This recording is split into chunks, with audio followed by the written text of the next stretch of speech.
सुनी नहीं नहीं नहीं, पुलिस क्या करे, मीडिया क्या करे, मीडिया क्या करेगी। मैंने तो रात को ही बोला था मीडिया को, बताओ मेरे बच्चे यहाँ से नहीं जाएगा। जिन्होंने मारा है वो जो भागे हैं, उसके बाद जो ब्लड के स्पॉट्स हैं वो नजर आ रहे हैं। मार्किंग की गई है चारों तरफ। चाकू जी पेट में है और हाथों पैर, जैसे आदमी जब कोई मारता है तो हाथों पैर रोकते हैं, तो उनकी उंगली भी सारी कटी हुई है। बच्चों को तो नहीं मारते, ले जाते, सब कुछ ले जाते हैं वो, लेकिन बच्चों, हमारी भाभी को और उसको तो नहीं मारते। 13 साल के बच्चे को मारना। लूटमार हुई, उन दोनों को मार दिया, दोनों ही रसोई में मारे। मैंने रोका, मेरे लड़के ने गाड़ी आगे लगाई PRC के, लेकिन मैं समझी कि मेरे पीछे पीछे आ रहे हैं, लेकिन वो सीधा तुगलकाबाद के लिए चले गए। और गाड़ी आई है, उसको भी मैं रोका है, फिर वो भी नहीं रुकी, वो भी सीधे चले गए। फिर मैं थाने गई। क्या दिल्ली पुलिस को इन बातों पर पाबंदी है कि अगर आपको राह चलते कोई रोककर कोई घटना की जानकारी दे रहा है तो आप वहाँ नहीं पहुँचेंगे जब तक कि 112 की कॉल न डायल कर दी जाए? ये दिल्ली का रूल है, जब कांड हो जाता है उसके बाद पुलिस आती है। पुलिस को सब पता होता है, जिस टाइम जरूरत हो पुलिस नहीं आती। घटना के कितनी देर बाद पुलिस आई? घटना के कम से कम नहीं तो जब हमें पता लगा है, पुलिस आई है 1:30 बजे। सटीक खबरों का सीधा असर। आप देख रहे हैं NCR समाचार, सच्ची और पक्की खबरें। नमस्कार, आप देख रहे हैं NCR समाचार। मैं हूं आपके साथ नमिता चौहान। इस वक्त हम लोग मौजूद हैं दक्षिणी पूर्वी दिल्ली में और ये गोविंदपुरी का 10 नंबर गली लगता है। गोविंदपुरी इलाका है जहां पर बीती रात देर रात एक बड़ी घटना को अंजाम दिया गया, जिस दौरान 2 लोगों पर धारदार हथियार से वार किए गए, जिसमें दोनों लोगों की जान चली गई, जिसमें एक महिला जिसकी उम्र करीबन 40 से 42 साल बताई जा रही है और एक बच्चा जिसकी उम्र करीबन 13 से 14 साल बताई जा रही है। बच्चा स्कूल में पढ़ता था। अब आप खुद सोचिए, इतने छोटे से बच्चे पर कैसे किसी ने इतने धारदार हथियार से वार किया होगा। वो मंजर देखने लायक नहीं था। जब उनके अपने परिवार ने देखा तो उनके भी होश उड़ गए। उस वक्त परिवार का जो आदमी था, जो परिवार का मर्द था, वो उस वक्त बाहर था। जो महिला का पति था वो उस वक्त बाहर था। सब्जी बेचने का काम महिला का पति करता है, जिनका नाम विष्णु है। महिला का नाम शारदा बताया जा रहा है, बच्चे का नाम खुशहाल बताया जा रहा है, जो बुद्ध बाजार में सब्जी लगाने का काम करते थे। और ये घर देख लीजिए आप, यही वो घर है जिस घर में इस हत्या को अंजाम दिया गया, इस वारदात को अंजाम दिया गया। 2 लोगों पर धारदार हथियार से वार किए गए। बताया ये जा रहा है कि उस वक्त वो दोनों ही किचन में थे जिस वक्त उन पर हमला किया गया। कोई और व्यक्ति उस वक्त वहां मौजूद नहीं था जो उन्हें बचा सके, और जब उन पर वार किया गया तो शायद वो लोग खुद को भी बचाने में समर्थ नहीं हो पाए। हाँ, नीचे भी आप देख सकते हैं मार्किंग की हुई है, कैसे कैसे जो जिन्होंने मारा है वो जो भागे हैं, उसके बाद जो ब्लड के स्पॉट्स हैं वो नजर आ रहे हैं। मार्किंग की गई है चारों तरफ। कल बुद्ध बाजार था। बुद्ध बाजार में सब्जी बेचने का काम विष्णु करते हैं, जिनकी पत्नी शारदा, उनके बच्चे खुशहाल को मौत के घाट उतार दिया गया। ये चारों तरफ आपको नजर आ रहे होंगे, मार्किंग की हुई है। ये मार्किंग वहां की हुई है जहां पर ब्लड के स्पॉट्स हैं। लगातार आरोप लगाए जा रहे हैं। इससे पहले भी इस तरह की कई घटनाएं हो चुकी है। लगातार आरोप लग रहे हैं दिल्ली पुलिस पर कि आखिर दिल्ली पुलिस अगर देर रात मुस्तैदी पर रहती है तो ऐसी घटनाएं कैसे हो जाती है। अभी तक ये स्पष्ट नहीं हो पाया है, दिल्ली पुलिस का इस पर कोई बयान नहीं आया है कि आखिर ये घटना लूटपाट के इरादे से हुई या कोई पर्सनल दुश्मनी थी, आपसी रंजिश थी या कोई और वजह थी। सीधे परिवार के लोगों से जुड़ते हैं और जानने की कोशिश करते हैं कि आखिर ऐसा क्यों हुआ, क्योंकि आए दिन ये घटना बड़ी ही आम होती जा रही है और आए दिन हमें इसकी सूचनाएं मिल रही है कि कभी कहीं किसी एक व्यक्ति को मारा गया, तो कभी कहीं महिला को मार दिया गया, तो कहीं पर डबल मर्डर हो गए। सीधे परिवार से जुड़ते हैं, बात करते हैं कि आखिर क्या मामला था और क्यों इतनी बड़ी घटना को अंजाम दिया गया, क्या उन्हें किसी पर संदेह है। यहाँ जो 2 हत्याएं हुई है उसके बारे में आपको क्या जानकारी है? जानकारी है जी, जैसे हमारे भाई सब्जी का काम करते तो वो थे लेट आते 12-1 बजे तक आते हैं। कल करीब 12 साढ़े 12 आए थे, तो उन्होंने देखा बाहर से कुंडी लगी हुई। जबकि वो कल परसों उन्होंने लस्सी मंगाई थी हरियाणा से। बोले भाई ऐसा है यहाँ बढ़िया नहीं मिलती, तो जो बढ़िया मिल जाएगी, ऐसा है कढ़ी बनाना। वो कढ़ी बना रहे थे। कढ़ाई में जो पकौड़े होते हैं वो भी पड़े हुए, पकौड़े से करे तो वो भी पड़े हुए कढ़ाई में। और पता नहीं भाई लूटमार हुई, उन दोनों को मार दिया, दोनों ही रसोई में मारे। जब रसोई में जब वो पकौड़े बना रहे हैं, सब्जी बना रहे हैं, तो खाना बनाते टाइम दोनों को बंद मार। कितने बजे की घटना होगी? ये घटना होगी करीब 10-11 बजे। 10-11 बजे। उसमें आपके भाई कहाँ थे? भाई तो हमारे बाजार में थे। बाजार में। घर में और कोई नहीं था? कोई नहीं, सिर्फ दो ही, और कोई नहीं, सिर्फ दो ही जने रहते थे, बाकी सब परिवार अलग अलग रहता है। आपको छोटे भाई? मेरे छोटे। वही मकान? हाँ, यही मकान। किराए पे रहते थे? नहीं, खुद का मकान। खुद का मकान। ये फर्स्ट फ्लोर, सेकंड फ्लोर? कुछ लूटपाट हुई? लूटपाट की करीब 8-10 लाख रुपए कैश था और करीब 20-25 तोले सोना। इतना सब उन्होंने घर में रखा होगा? हाँ जी, बिल्कुल, अपना शौक था उनको। किसी आदमी को ऐसा होता है, शौक होता है, अगर उनकी चैन है कम से कम 4-5 तोले की, तो आदमी को शौक होता है कि मैंने भाई ये करना। बाकी सबसे में पुलिस की कमी है। हमारी बहन आई थी, उन्होंने जब कॉल करी, भांजे ने 102 पे भी करी है, 112 पे भी करी है, किसी ने कोई कॉल नहीं उठाई। दूसरा, ये लोग भागते फिर रोड पे गए। रोड पे एक पीसीआर निकली, इन्होंने आवाज दिया, उन्होंने एक बार रोका भी, इन्होंने कहा उस गली में कत्ल हुआ है, तो वो निकल गए। उन्होंने सोचा बोले पीछे से फिर यूटर्न करके लाएंगे, वो सीधे निकल गए। फिर दूसरी गाड़ी आई है, फिर बोला है, फिर भी कोई नहीं रुका। फिर नहीं, फिर ये थाने गए हैं, थाने से पुलिस को लेके आए। थाने जाना पड़ा? थाने जाना, बिल्कुल जी जाना था। नहीं, कोई आया नहीं, कोई कॉल भी नहीं उठाई। घटना के कितनी देर बाद पुलिस आई है? अरे घटना के कितनी देर बाद पुलिस आई? घटना के कम से कम नहीं तो जब हमें पता लगा है, पुलिस आई है 1:30 बजे। 1:30 बजे?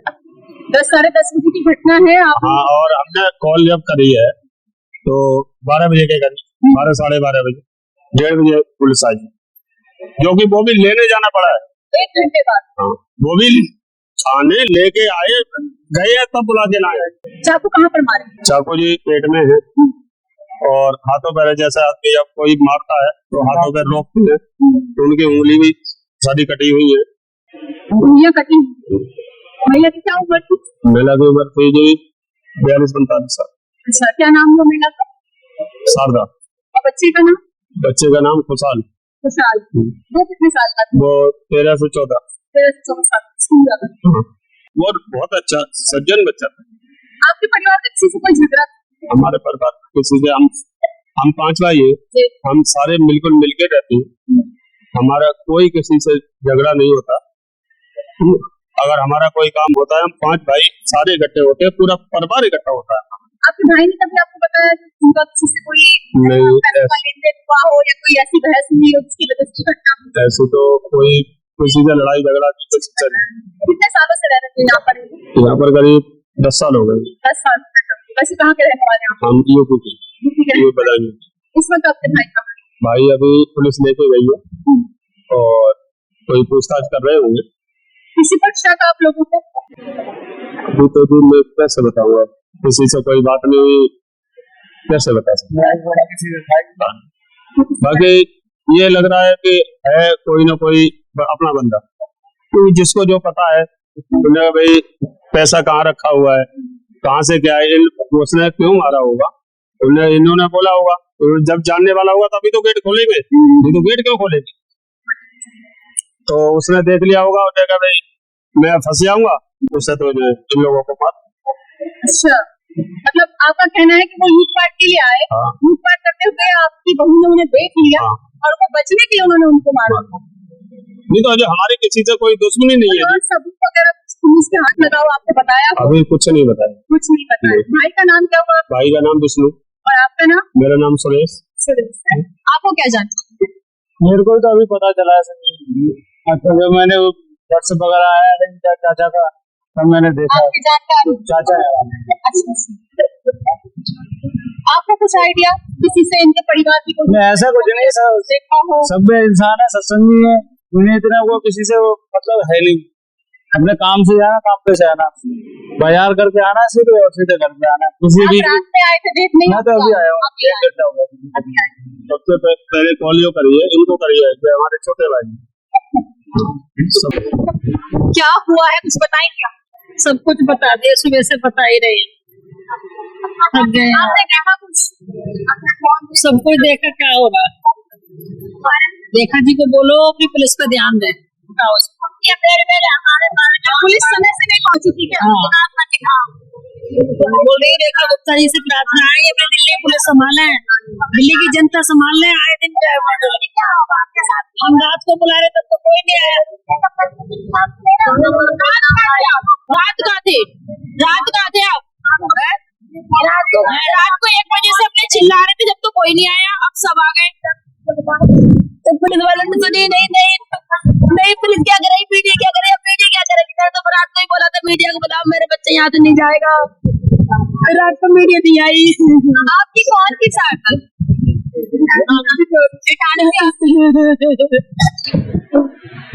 आप लोगों का एक बजे रात को हम संगम जाते आए थे पाँच हमारा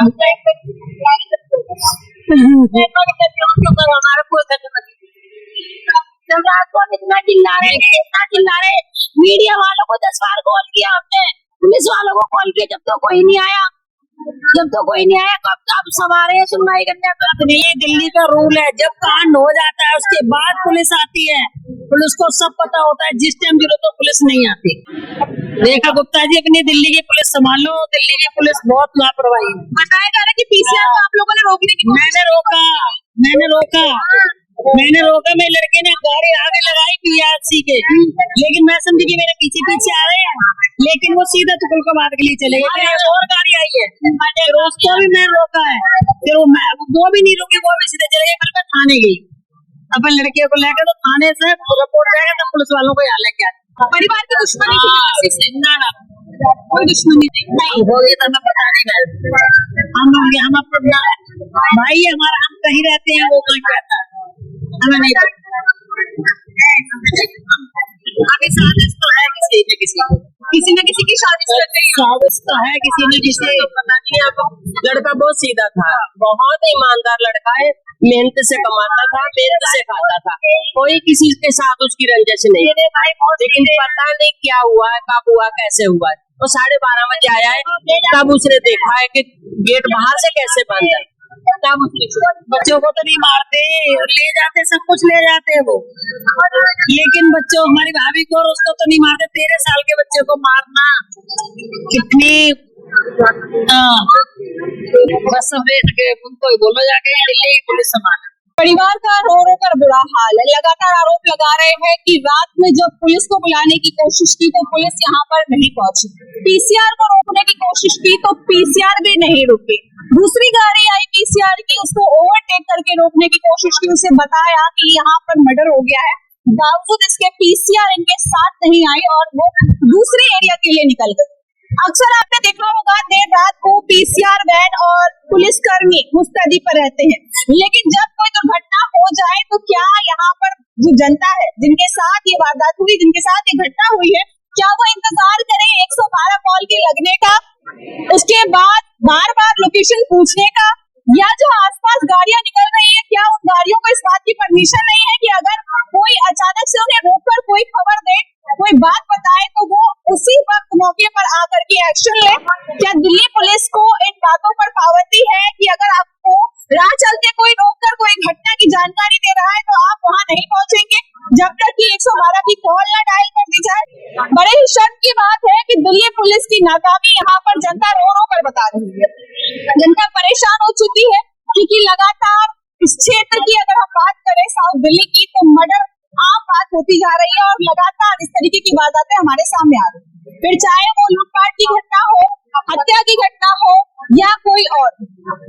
इस वक्त यहाँ पर काफी ज्यादा पुलिस फोर्स मौजूद है, लेकिन जब इन्हें जरूरत थी उस वक्त यहाँ पर कोई नहीं आया, जिसकी शिकायत लगातार रो करके पीड़ित परिवार कर रहा है। पीड़ित परिवार परेशान हो चुका है। एक महिला और एक बच्चे को बड़ी ही बेरहमी से मार दिया गया, उस वक्त पुलिस यहाँ नहीं पहुंची, एम्बुलेंस नहीं पहुंची। शायद ये लूटपाट की घटना हो सकती है, ऐसा हो सकता है कि लूटपाट के इरादे से किया हो, लेकिन इनका कहना है कि हमें नहीं पता किसने मारा, लेकिन ये किसी न किसी की साजिश है। किसी न किसी को तो पता था कि घर में काफी ज्यादा कैश रखा हुआ है, घर में काफी ज्यादा गोल्ड रखा हुआ है और उसी के लूटपाट के लिए उन्होंने उन्हें मार दिया। या फिर ऐसा भी हो सकता है कि कोई पुरानी रंजिश हो और उसका बदला लेने के लिए मौका पाकर अकेली महिला और बच्चे पर धारदार हथियार से वार किए गए। उसके बाद घर में रखे पैसे और जेवर लूट लिए गए। इतना ही नहीं, उस वक्त घर में कोई भी नहीं था। पीछे आपको मैंने मकान दिखाया, आप परिवार के लोगों की हालत देख सकते हैं, कितने ज्यादा सब परेशान है। पीछे वहाँ मकान है, अपना मकान था, सब लोग वहाँ पर रह रहे थे। और उस वक्त जिस वक्त ये घटना है, उस वक्त परिवार का जो व्यक्ति था जिनकी पत्नी की हत्या की गई है, वो उस वक्त घर में मौजूद नहीं थे। बुध बाजार था, बीते दिन बुध बाजार को बाजार लगाकर वहाँ पर अपनी सब्जी बेच रहे थे, सब्जी बेचने का काम करते थे। और उसी दौरान मौका पा करके लोगों ने, बदमाशों ने या फिर इनके किसी जानकार ने इस वारदात को अंजाम दिया है। बताने की हालत में इस वक्त कोई भी नहीं है कि आखिर वो कौन था। किसी को नहीं पता कि आखिर ऐसी क्या बात रही कि उनको मार दिया गया। इस वक्त परिवार की हालत आपके सामने है, कोई कुछ ठीक से बोल तक नहीं पा रहा है। लेकिन यहाँ पर लगातार दिल्ली पुलिस की नाकामियों पर सवाल उठाए जा रहे हैं कि आखिर ऐसा क्यों हो रहा। ये पहली घटना नहीं है दिल्ली पुलिस इसमें नाकाम रही है, या ये पहली घटना नहीं है कि साउथ दिल्ली में हुई है। ऐसी घटनाएं आए दिन हमें सुनने को मिल रही है, लेकिन इस पर शिकंजा कोई नहीं कस पा रहा है। आपने गोविंदपुरी में ही एक दिल्ली पुलिस कर्मी की हत्या की वारदात भी सुनी होगी। उस वक्त तुरंत एक्शन लिया गया। क्या इस बार भी तुरंत एक्शन लिया जाएगा? क्या इस बार भी छोटे से मासूम बच्चे की जो हत्या की गई है उस पर कार्रवाई करते हुए जल्द से जल्द सजा दी जाएगी? आगे की अपडेट के लिए बने रहिए हमारे चैनल NCR समाचार पर। मैं आपके साथ नमिता चौहान।